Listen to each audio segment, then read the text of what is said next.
Hey, you guys, it's Marianne, and I just wanted to sort of jump you into research because, like, when you hear the word research, like, what do you do? Where do you even begin? It sometimes it just seems overwhelming. So I just wanted to do this quick video to help you feel less overwhelmed.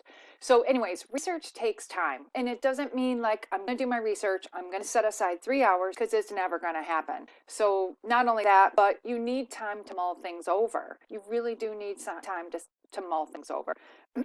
And my other suggestion is to do the hard work along the way, which means making sure that, or not making sure, but doing the reference page citations along the way as you come across certain sources that you are going to most likely use. Just create that reference page first thing, because then you won't have to deal with it later. First of all, just figure out your topic, look at the prompt, and then make sure you ask questions of the instructor to any questions that you have. Look on social media. What's going on in the world? What articles have you clicked recently? What topics are you interested in? What topics do you care about? Or what are you passionate about? Choose something that you have an investment in, something that you're interested in. If you just go for the topic the teacher or instructor is interested in, and oh my gosh, that's going to be torture for the instructor and torture for you. So the least you can do is make it interesting for you. Maybe look at some news feeds on BBC. Seriously, if you, one suggestion I have is that BBC.com, like go to their app, and they have like every day they have like 8 new videos. It's like the third link down on the BBC web app on your phone.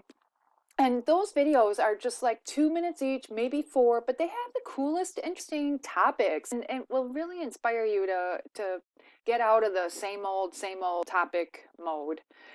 Try Washington Post. Again, actually, they have some interesting articles too. The New York Times. Just go to USA Today. What do they got going on? What are they talking about? What are they reporting?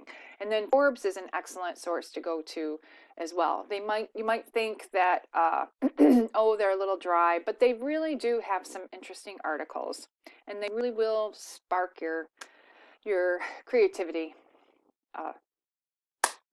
line, I guess. So in addition to figuring out your topic, once you decide on a preliminary topic, go to Wikipedia and seriously use them to not only use the sources at the bottom. Oh my gosh, use the sources at the bottom. And no, there are arguments for you to use Wikipedia. Like there are academia who say you can use Wikipedia for your sources. I've read them. But for me, I don't use the sources at the bottom if you're going to cite anything that you find from Wikipedia, because if it's credible, it'll be in one of those sources. But get a general idea of all the facets that are connected to your one topic. Go to the college library database. What do they got going on? What kind of topics are brought up in that database?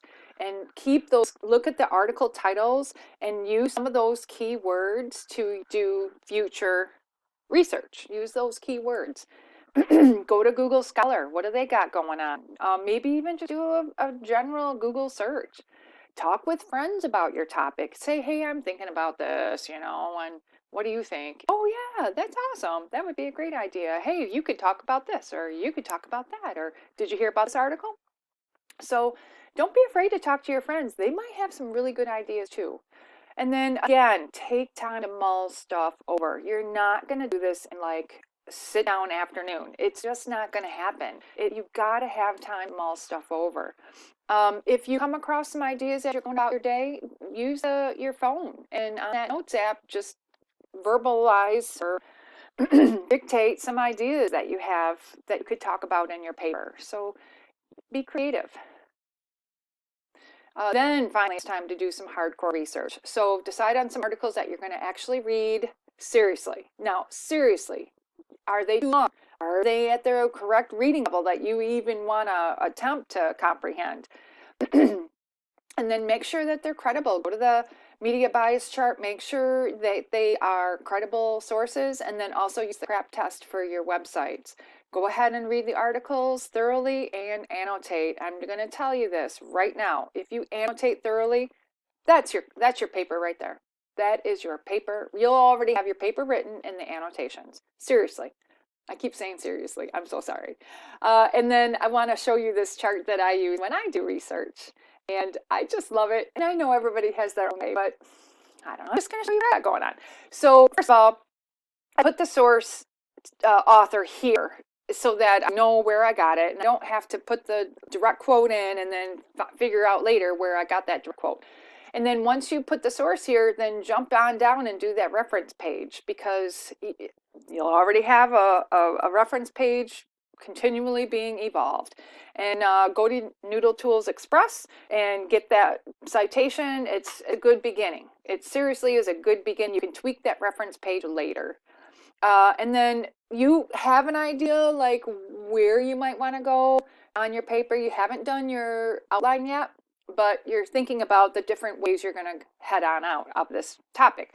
So maybe put down the topic that you think this quote might fit in, and make sure that you put quotation marks around it if it is a direct quote. That'll keep you from pretending that it's a paraphrase. And then if it's not a direct quote and it's a summary or a paraphrase, it doesn't really matter. It doesn't have direct quotes, but now you know that you still have to cite it because it's content from the source, because here's the author and the page number where you got it from, or a paragraph number for if that's the case. But separate your direct quotes by having quotation marks or no quotation marks, and then put in the where you're thinking that this content could go. And then afterwards, identify some relationships and connections. Seriously, after you do maybe a page or two of this, you will start to see where the authors come together. And some might be able to provide an additional example for something that one author is talking about. Some authors might be contradicting each other. That would be kind of interesting. Some authors provide additional examples. So that would be awesome to do too. And then just try to identify some relationships between the authors and what they're talking about. So that was what I wanted to talk to you about as far as that. And then the writing process. Yes, this graphic is just awful, but just know it's a recursive process that you're going to go back to the drawing board and brainstorm again. And then you're going to do your rough draft, and then you're going to have a peer review, but then you might have to go back to brainstorming and do another rough draft. And so it's a recursive process. You're going to go do a rough draft, then you're going to have to go back and do more research, and then you're going to add to your rough draft and then go do more research. Maybe your peer or your writing tutor or your instructor says, hey, you need to add more about this. Well, then you got to go back to researching. So again, just don't think it's a linear process, because it's not, and it's sloppy. Just think about that too. Here's a couple resources, and I hope this was helpful.